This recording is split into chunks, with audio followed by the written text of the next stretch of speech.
Target ചെയ്യുന്നത് ഇന്ന് ഇന്നലെ തുടങ്ങുന്നല്ലോ എന്നെ. ദിലീപേട്ടന്റെ സിനിമകൾ വർഷങ്ങൾക്ക് മുമ്പ് തുടങ്ങി. പേഴ്സണലി മാത്രമല്ല, ദിലീപേട്ടന്റെ കരിയർ കൂടി നശിപ്പിക്കുക, ദിലീപേട്ടന്റെ സിനിമകളെ നശിപ്പിക്കുക. ഞാൻ നിങ്ങൾ കാണുന്നതല്ലേ. ഈ ദിലീപ് സിനിമകൾ എന്ന് പറയുമ്പോൾ തന്നെ ഒരു ജോണറാണോ, നമുക്ക് എന്റർടൈൻ ചെയ്യിച്ചിട്ടുള്ള ആ സിനിമകളുടെ ഒരു പാക്കേജ് സ്വഭാവം ഉണ്ടായിരുന്നു. മാത്രമല്ല ഒരു വെക്കേഷൻ ടൈമിലാണ് സിനിമ വരുന്നത്. അപ്പോൾ വെക്കേഷൻ സമയത്ത് മുമ്പ് വന്നപ്പോഴൊക്കെ വലിയ വിജയങ്ങൾ ഉണ്ടായിട്ടുള്ളതാണ്. സോ എല്ലാം കൂടെ കൂടിച്ചേർന്നൊരു സക്സസ് ഫോർമുലയിലേക്കാണോ ഈ പവിയുടെ ഒരു യാത്ര? തീർച്ചയായിട്ടും. കാരണം ഇതൊരു വെക്കേഷൻ കാലം തന്നെയല്ലേ. അപ്പം ആ രീതിയിൽ ഉള്ള സിനിമ തന്നെയായിരിക്കും പവിക്കാറ്റൊക്കെ. അപ്പം അതിൻ്റെ ട്രെയിലറും കാര്യങ്ങളൊക്കെ കാണുമ്പോൾ എല്ലാ ഒരു ഘട്ടങ്ങളിലൂടെയും പോയിട്ടുണ്ട് ഈ പവി. നിങ്ങളെ ചിരിപ്പിക്കും, ചിലപ്പോൾ എനിക്കത് കറക്റ്റ് അറിയില്ല, അയാൾ ഫീൽ ചെയ്യിപ്പിച്ചേക്കാം. നല്ല പാട്ടുകളുണ്ട്, എല്ലാം കൂടി ചേർന്ന ഒരു സാധനം എന്ന് പറയില്ല. നിങ്ങളെൻ്റെ ഇതിനു മുമ്പുള്ള ഒരുപാട് സിനിമകൾ നിങ്ങൾ കണ്ടിട്ടുള്ളതാണ്. അതുപോലെ നിങ്ങൾക്ക് എനിക്ക് ഇഷ്ടപ്പെട്ട ഒരാളാണ് ഈ പവിത്രൻ. ബോഡിഗാർഡിലൊക്കെ കുറച്ച് ക്യൂട്ടായിട്ടുള്ള എക്സൈറ്റ്മെന്റ് ഒരു അപ്പൊ ഇതിന്റെ ട്രെയിലറിലൊക്കെ നമുക്ക് അങ്ങനത്തെ കുറച്ച് എക്സ്പ്രഷൻസ് കാണാം. അത് ദിലീപേട്ടൻ്റെ ഒരു പഴയ എന്റർടൈനിങ് സ്റ്റാർ റീഇൻവെൻഷൻ ആണോ? റീഇൻവെൻഷൻ ഒന്നുമില്ല. നമ്മുടെ ഓരോ സിനിമകളും ശ്രമങ്ങളാണ്. ഞാനിപ്പോഴും പറയാറില്ല, എൻ്റെ ഓരോ സിനിമകളും അല്ലെങ്കിൽ ഞാൻ ചെയ്യുന്ന കഥാപാത്രങ്ങളെല്ലാം എൻ്റെ ശ്രമങ്ങളാണ്. ചില ശ്രമങ്ങൾ നമ്മൾ ഗംഭീരമായിട്ട് വിജയിക്കും, ചിലത് അടിക്കൂല, ചിലത് അടിക്കും എന്നൊക്കെ പറയുന്നുള്ളൂ. എല്ലാം ശ്രമങ്ങൾ മാത്രമാണ്. അപ്പോ ഇതിൽ പവിത്രൻ എന്ന് പറയുന്ന ഇദ്ദേഹം ശരിക്കും പറഞ്ഞാൽ മറ്റുള്ളവരുടെ കാര്യങ്ങൾക്ക് വേണ്ടി ജീവിച്ച് മുന്നോട്ട് പോകുന്ന ഒരാൾ. അയാൾ ജീവിതത്തിൽ അയാളുടേതായിട്ട് ഒരു ജീവിതം കെട്ടിപ്പടുക്കാൻ അയാൾ വിട്ടുപോയി. അങ്ങനെയുള്ള ഒരാള് അറിയാതെ എപ്പോഴും ഒരു പ്രണയത്തിൽപ്പെട്ടു. അപ്പൊ ഇവര് വന്ന് കഥ പറയുന്ന സമയത്ത് തന്നെ ഇയാൾ കുറച്ച് പ്രായമൊക്കെ ഉള്ള ഒരാളാണ്. അപ്പൊ ഞാൻ ചോദിച്ചു, നരയൊക്കെ ഇട്ടിട്ടാണോ ചോദിച്ചു. അത് അങ്ങനെയല്ല, പക്ഷെ ഈ ദിലീപേട്ടൻ തന്നെയാണ്, പക്ഷെ കുറച്ച് മെച്യൂരിറ്റി ഉണ്ട് അതിനകത്ത്. അതുകൊണ്ടാണ് നമ്മൾ കുറച്ച് മീശന്ന് അങ്ങനെ കട്ട് ചെയ്ത് കുറച്ച് പ്രായം കൂട്ടാൻ വേണ്ടിയിട്ട്. എന്താ വെച്ചാൽ എനിക്ക് പ്രായമില്ലെന്നല്ല പറഞ്ഞു തന്നെ, അതല്ല. അതായത് അയാൾ അതിനെ കുറിച്ചൊന്നും ബോധേടല്ല. അങ്ങനെയുള്ള ഒരാള് അയാൾക്ക് മറ്റുള്ളവരുടെ കാര്യത്തിലാണ് ഏറ്റവും കൂടുതൽ ശ്രദ്ധ. അപ്പോ ഈ ഏതൊരാള് പ്രണയത്തിൽ പെടുമ്പോൾ ഉണ്ടാവുന്ന ഒരു വിഷയമുണ്ടല്ലോ, അയാൾക്കൊരു പ്രണയം ഉണ്ടാകുമ്പോൾ നമ്മൾ മാനസികമായിട്ട് തന്നെ ഒരു യങ്ങാവാനുള്ള ഒരു ശ്രമവും അല്ലെങ്കിൽ യങ്ങായി പോകും. നമ്മുടെ പ്രവൃത്തികളും രീതികളും ഒക്കെ ആ രീതിക്കായിരിക്കും. കാരണം നമുക്ക് ഒരു മനസ്സിന് സുഖം തരുന്ന ഒരു കാര്യം അപ്പുറത്തുണ്ട് എന്ന് പറയുമ്പോൾ താനൊരാണാണ് എന്ന് കാണിക്കാനുള്ള ശ്രമങ്ങൾ, ബോൾഡായിട്ട് ബിഹേവ് ചെയ്യുക, സരസത കൂടുക, ഇതൊക്കെ മൊത്തത്തിൽ ലൈഫിൽ റൊമാൻറ്റിക് ആവുക എന്ന് പറയുന്ന ഒരു സാധനം ഉണ്ടാവും. അതുമൊക്കെ ഈ പവിത്രനെ നമുക്കറിയാം. നമ്മളെല്ലാവരും റൊമാൻറ്റിക് ആണ് അല്ലേ? കാരണം റൊമാൻസ് മനസ്സിൽ പോയി കഴിഞ്ഞാൽ പിന്നെ നമ്മൾ മെക്കാനിക്കൽ ആവുക എന്ന് പറഞ്ഞൊരു അവസ്ഥയിലെത്തും. ശരി കണ്ടോ അറിയാം, റൊമാൻറ്റിക് ആണ്. ദിലീപേട്ട, സിനിമ എന്ന് പറയുന്ന ഒരു ഭാഗ്യത്തിന്റെ കളികളാണെന്ന് പറയാറുണ്ട്. അപ്പൊ എനിക്കൊന്ന് ഒരു കറക്റ്റ് വെക്കേഷൻ ടൈമിൽ ഇങ്ങനെ ഒരു പടം വരുന്നു, CD മൂസയുടെ ഷൂട്ട് ചെയ്ത ലൊക്കേഷൻ തന്നെ ഫ്ലാറ്റിൽ തന്നെ ഷൂട്ട് ചെയ്യുന്നു, ഒരു കോയിൻസിഡൻസ് പോലെ വന്ന പോലെ തോന്നുന്നുണ്ടോ? അങ്ങനെയല്ല, നമ്മള് പല ഫ്ലാറ്റുകളും ഇങ്ങനെ നോക്കി. വിനീത് കുറെ ഫ്ലാറ്റുകൾ പോയി നോക്കിയതാണ്. പക്ഷെ നമുക്ക് എല്ലാം ഒത്തുചേർന്ന് വരുന്ന ഒരു സംഭവം ഇങ്ങനെ ഇല്ലാണ്ടായപ്പോഴും ഞാൻ വിനീത് ഞാനൊരു സ്ഥലം പറയാം എന്ന് പറഞ്ഞിട്ടാണ് ചോദിച്ചത്. നിങ്ങൾ പോയി കണ്ടു നോക്കൂ. കാരണം നിങ്ങൾ പറയുന്ന എല്ലാ സാധനങ്ങളും ഒത്തു വരുന്നൊരു സ്ഥലം എനിക്ക് തോന്നുന്നത് ആ സ്കൈലൈറ്റ്, ആ ഫ്ലാറ്റ് ആയിരിക്കും.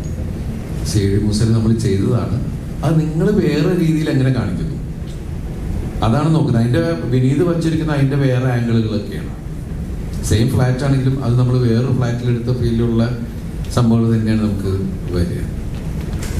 ദിലീപേട്ട അന്ന് ഓഡിയോ ലോഞ്ചിൽ തന്നെ പറയുമ്പോൾ വളരെ ഇമോഷണൽ ആയിട്ട് സ്പീച്ച് ആയിരുന്നു ദിലീപേട്ടൻ നടത്തിയത്. ശരിക്കും നമുക്ക് നാച്ചുറലി ഒരു സംഭവം അത് പിന്നെ പെട്ടെന്ന് അതിൽ നിന്ന് വേറെ വഴിക്ക് പോയത് അല്ല. കാരണം എന്ന് വെച്ചാൽ ഇപ്പൊ ദിലീപേട്ടനെ പേഴ്സണലി തോന്നുന്നുണ്ടോ സിനിമകളിൽ ഇങ്ങനെ ആരെങ്കിലും ടാർഗറ്റ് ചെയ്യപ്പെടുന്നുണ്ടെന്ന് തോന്നുന്നുണ്ടോ? ടാർഗറ്റ് ചെയ്യുന്നത് ഇന്ന് ഇന്നലെ തുടങ്ങുന്നല്ലോ എന്നെ.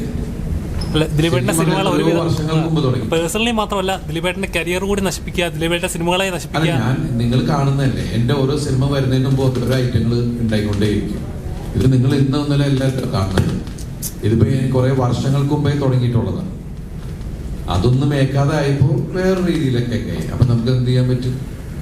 ഇത് നമ്മൾ ഫേസ് ചെയ്യാം. നമ്മള് സിനിമയാണ് എന്റെ ലോകം, സിനിമയെ കുറിച്ച് മാത്രമേ നമ്മൾ ചിന്തിച്ചുകൊണ്ട് പോകുന്നേ ഉള്ളൂ.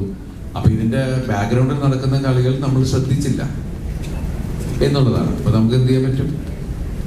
നമ്മളിപ്പോ കുറെ ഒരു ഫൈറ്റിൽ നിൽക്കുകയാണ്, അത് അതിന്റെ വഴിക്ക് പോവാ അല്ലേ? ഇത്ര വർഷമായിട്ട് ദിലീപേട്ടൻ ആരാന്ന് അന്വേഷിച്ചില്ലേ? നിരന്തരം ഞാൻ ആരാണെന്നോ? ഞാൻ ആരാണെന്ന് അന്വേഷിച്ചാൽ എനിക്കത് പറയാനുള്ള അവസ്ഥയില്ലല്ലോ. കാരണം എനിക്ക് ഒന്നിനെ കുറിച്ചും ഒന്നും സംസാരിക്കാൻ പാടില്ല. അതാണ് അങ്ങനെ. എന്റെ വിഷയം എന്ന് പറഞ്ഞത് ഒരു ആരോപണം എടുത്തിട്ടിട്ട് പിന്നെ എന്നെ കാണുന്നവന്മാര് മുഴുവൻ അവിടെ ഇവിടെ നിന്ന് അടിക്കുക, വായി തോന്നണ പറയാന്ന് പറയുമ്പോഴും എനിക്കൊന്നും പറയാൻ പറ്റുന്നില്ല. തിരിച്ച് എനിക്ക് പറയാൻ പാടില്ല. എന്തെങ്കിലും ഒരിക്കലും പറയും. കാത്തിരിക്കാം, പ്രാർത്ഥിക്കാം. അതിന് വേണ്ടിയിട്ടാണ് നമ്മൾ. അതെ അതെ, 100%.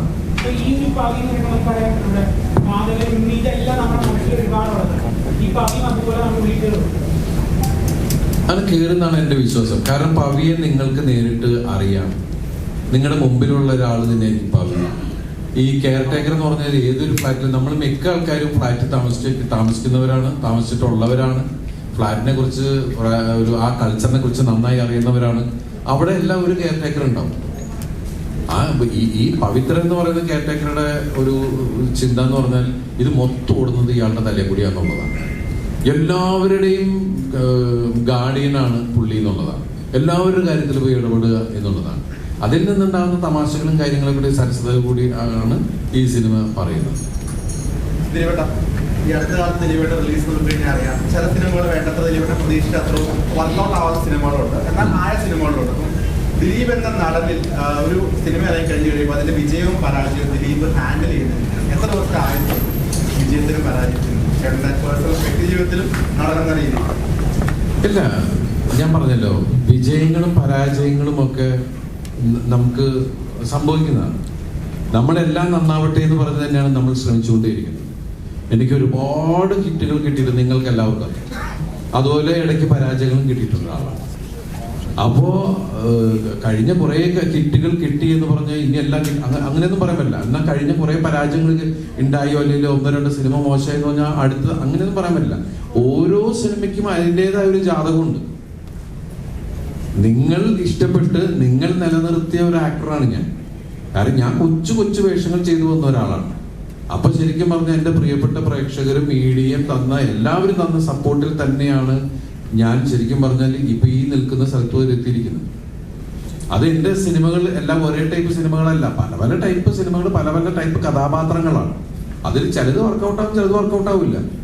ഇപ്പൊ ഭയങ്കര വലിയ സക്സസ് ഉണ്ടായി എന്ന് പറഞ്ഞാൽ ഞാൻ ഭയങ്കരമായിട്ട് ആഘോഷിച്ച് അങ്ങനെ നടക്കുന്ന ഒരാളല്ല.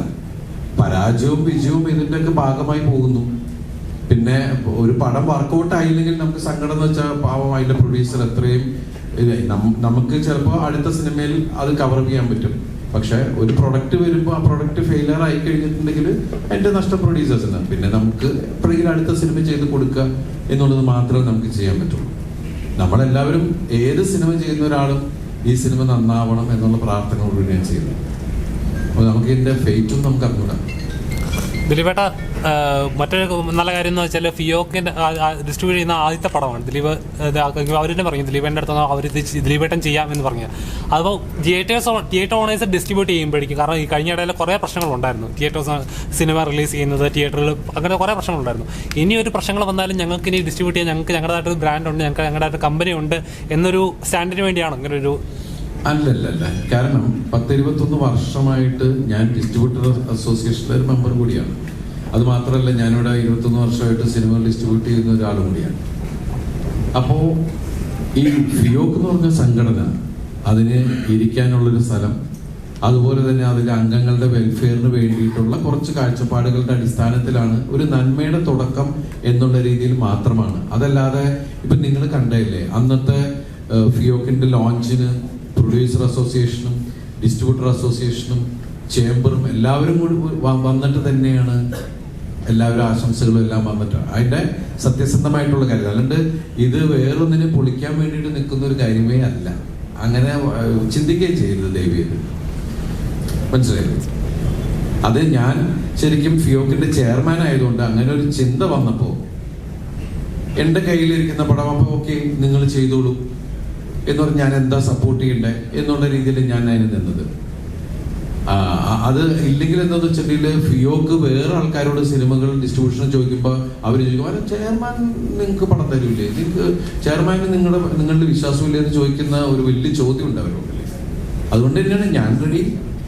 ഇനി പുറകെ ഓരോ ആൾക്കാർ ഫിയോക്കിലൂടെ വന്നേക്കാം എന്ന് വെച്ച് മറ്റുള്ള അസോസിയേഷനിൽ ഇതാവുന്നല്ല. നമ്മളെല്ലാം ഡിസ്ട്രിബ്യൂട്ടർ അസോസിയേഷൻ മെമ്പേഴ്സാണ്.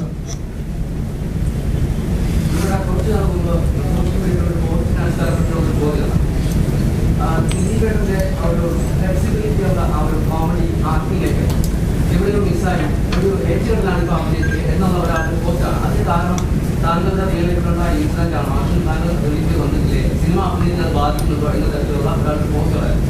ആരാ പോസ്റ്റ് ഇട്ടേ? അതെന്താ പറയാ?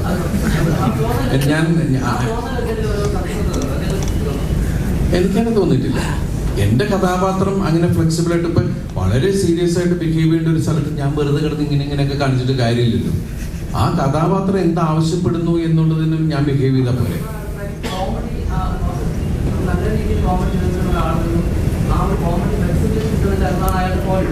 അതാ ചോദിച്ചാ അയാൾ ആരാണ്? അതെന്താ പറയാൻ പറ്റത്തെ? അതെന്താ അതെ അവിടെ ഇവിടെയൊക്കെ നടക്കുന്ന കാര്യത്തിന് ഞാൻ എന്തിനും ഉത്തരം പറയണം? എനിക്ക് അറിയാൻ പാടില്ലാത്ത ആരോ ഒരാൾ എവിടെ നിന്ന് എന്തോ പറഞ്ഞു എന്ന് പറഞ്ഞു ഇതിന് മുഴുവൻ ഉത്തരം പറയാൻ കാരണം എനിക്ക് ഒരുപാട് ജോലിയുണ്ട്. ഇല്ല, എനിക്ക് ഞാൻ പറയുന്നത് ഞാൻ ഏത് കഥാപാത്രം ചെയ്യുമ്പോഴും ആ കഥാപാത്രം എന്ത് ചെയ്യുന്നു എന്നുള്ള രീതിയിലാണ്. ഇപ്പൊ നിങ്ങൾ ഈ പവി കെയർടേക്കർ കാണുമ്പോൾ ഇയാൾ എങ്ങനെയാണെന്ന് പറഞ്ഞാൽ അയാളുടെ ഇതിൽ പോകും. ഇപ്പൊ നിങ്ങളുടെ മുമ്പിൽ ശരിക്കും പറഞ്ഞു ഞാൻ അടുത്ത കാലത്ത് അങ്ങനെ ഒരു ആടിത്തിമിർക്കുന്ന തമാശകൾ എനിക്ക് വന്നില്ല. എല്ലാത്തിനും ലിമിറ്റേഷൻ ഉണ്ടായിരുന്നു. ഇപ്പൊ ലാസ്റ്റ് എനിക്ക് തോന്നുന്നത് പിന്നെ അത് ബിഗ് സ്ക്രീനിൽ വന്നില്ല. കേശു വീടിന്റെ നാഥൻ അയാളുടെ രീതിക്കുള്ള ഒരു ആട്ടവും കാര്യങ്ങളും ഉള്ള ഒരാളാണ്. ഇപ്പൊ വോയിസ് ഓഫ് സത്യനാഥനില് അയാള് ഈ ഫേസ് ചെയ്യുന്നത് പ്രസിഡന്റുമായുള്ള പ്രശ്നത്തിലാണ്. അപ്പൊ അതിന് ലിമിറ്റേഷൻ ഉണ്ട്. നമുക്ക് കൂടുതൽ അതൊരു കോമാളിത്തത്തിലേക്ക് പോകാൻ പറ്റാത്തൊരു അവസ്ഥകളുണ്ട്. ഇപ്പൊ ഈ ഫ്ലെക്സിബിൾ ആവുക എന്ന് പറയുന്ന ഒരു വിഷയമുണ്ടല്ലോ. ചില ക്യാരക്ടേഴ്സിന് നമ്മൾ ഒരുപാട് ഫ്ലെക്സിബിൾ ആവാൻ പറ്റില്ല. അയാളുടെ രീതികളുണ്ട്. അപ്പൊ ക്യാരക്ടറിനെ ബേസ് ചെയ്തേ ഞാൻ പോയിട്ടുള്ളൂ. എനിക്ക് പല പ്രശ്നങ്ങളും ഇപ്പൊ എന്റെ പ്രശ്നങ്ങൾ ഇന്നലെ തുടങ്ങിയൊന്നുമില്ല. ഞാൻ ഈ പൊട്ടിച്ചെരിപ്പിക്കുന്ന പടങ്ങൾ ചെയ്യണതിനൊക്കെ എത്രയോ വർഷം മുമ്പ് എനിക്ക് പ്രശ്നമുണ്ട്. ഞാൻ സിനിമയിൽ വരുന്ന കാലം തുടങ്ങി ഞാൻ ഒറ്റ മുറിയുള്ള ഒരു വീട്ടിൽ നിന്ന് വന്ന ഒരാളാണ്. അന്ന് എനിക്ക് പ്രശ്നമുണ്ട്. അന്ന് ഞാൻ തമാശ ചെയ്യുന്നില്ല. എന്റെ ജോലിയിൽ ഞാൻ ആ കഥാപാത്രം എന്ത് ആവശ്യപ്പെടുന്നു എന്നുള്ളത് മാത്രമേ ഞാൻ ചെയ്യുന്നുള്ളൂ. ഈ സിനിമ നിങ്ങൾ കാണൂ, എന്നിട്ട് അയാളോട് ചോദിക്കും ഇപ്പൊ ഇയാൾ ശരിയായോ എന്ന് ചോദിക്കൂ. ദിലീപേട്ട ഇപ്പൊ ഈ ആ പുള്ളി ചോദിച്ച ചോദ്യത്തിൽ നിന്ന് ചോദിക്കണം, മാറിയെന്ന് വേറെ പോസ്റ്റാ എന്നെ പോസ്റ്റ് ആക്കരുത്. ഇല്ല ഒരിക്കലും ഇല്ല. ഇതിന്റെ ടീസർ കണ്ടപ്പം എനിക്ക് പേഴ്സണലി ഫീൽ ചെയ്തത് ഓക്കെ നമ്മുടെ ദിലീപേട്ടൻ പഴയ ടെറിട്ടറിലേക്ക് തിരിച്ചു വന്നു. ഇത് പുള്ളിയുടെ കയ്യിൽ ഒതുങ്ങുന്ന സംഭവമാണ്. ഇത് ചിരിപ്പിക്കാൻ പുള്ളിയെ ഒബിയസ്ലി പറ്റുന്നൊരു കാര്യമാണ് എന്നുള്ള രീതിയിലാണ് എനിക്ക് ടീസറും പിന്നീട് സോങ് ഇറങ്ങിയപ്പോൾ അത് കുറച്ചുകൂടെ നമുക്ക് കൺഫേം ചെയ്യാൻ പറ്റുന്ന രീതിയിലായി. സോ അപ്പോൾ ഇത്രയും നാളും ചെയ്ത പടങ്ങളുടെ കോമഡി അല്ലെങ്കിൽ കഥാപാത്രങ്ങളിൽ നിന്ന് റെഫറൻസ് എടുത്തിട്ടാണോ പവിയിലേക്ക് വന്നത്, അതോ ഇത്രയും നാളും ചെയ്ത കോമഡിയിൽ നിന്നെല്ലാം മാറി പുതിയൊരു കഥാപാത്രമായിട്ടാണോ പവിയിൽ വന്നത്? ഇത് പുതിയൊരാളല്ലേ പവിത്ര, പുതിയൊരാളാണ്. പഴയത് രീതികളൊന്നുമല്ല. പക്ഷേ നമ്മൾ അഭിനയിക്കുമ്പോൾ കോമഡി എപ്പോഴും നമ്മുടെ മുമ്പിൽ വീഴുന്നതൊക്കെ ഒരേപോലെ തന്നെ ആറില്ലേ, അതുപോലെ ഉണ്ട്. പിന്നെ ഇതിൽ രസിപ്പിക്കാവുന്ന ഒരുപാട് സീക്വൻസുകളുണ്ട്. അത് നിങ്ങൾക്ക് രസിക്കാൻ പറ്റട്ടെ എന്നാണ് നമ്മുടെ പ്രാർത്ഥന. പിന്നെ നിങ്ങൾ എല്ലാവരോടും പറയും പുതിയ ആൾക്കാരോടൊക്കെ നമുക്ക് പറ്റിയ തമാശകളൊക്കെ ആയിട്ട് വരാൻ. നിങ്ങൾ എല്ലാവരുമായിട്ട് ഭയങ്കര കമ്പനിയല്ലേ? എല്ലാവരും എന്റെ സ്വഭാവം വെച്ചിട്ട് എല്ലാവരും എന്നോട് കമ്പനിയാണ് പറഞ്ഞു. അപ്പൊ പിന്നെ എളുപ്പമല്ലേ? അതെ, നമുക്കും കമ്പനിയാകും കേട്ടോ.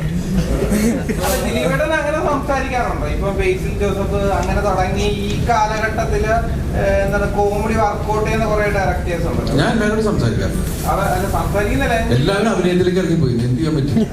അവരോട് സിനിമ വർക്ക്ഔട്ട് ചെയ്യാനൊക്കെ അതൊക്കെ നമ്മൾ പറയുന്നുണ്ട്.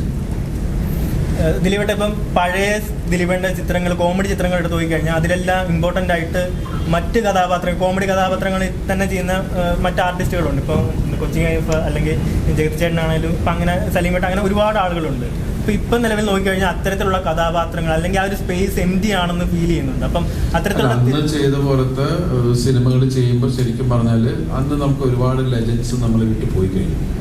ഇനിയിപ്പോൾ അങ്ങനെയുള്ളൊരു സിനിമയെ കുറിച്ച് നമുക്ക് അറിയില്ല. ഇപ്പൊ സിനിമകളുടെ രീതികൾ മാറി വരുന്നു, തമാശകളുടെ സ്വഭാവങ്ങൾ മാറി വരുന്നു. ഇപ്പൊ തിരക്കഥകൾ വരുമ്പോൾ അത്തരത്തിലുള്ള കഥാപാത്രങ്ങൾ ഉണ്ടാവാറുണ്ടോ, അതോ അല്ലെങ്കിൽ അതില്ല? ഇപ്പൊ കൂടുതൽ ഇപ്പൊ പുതിയ ആൾക്കാർ കഥ പറയുന്നത് ഇപ്പോഴത്തെ രീതിക്കുള്ള രീതിയിലല്ല പറയുന്നത്.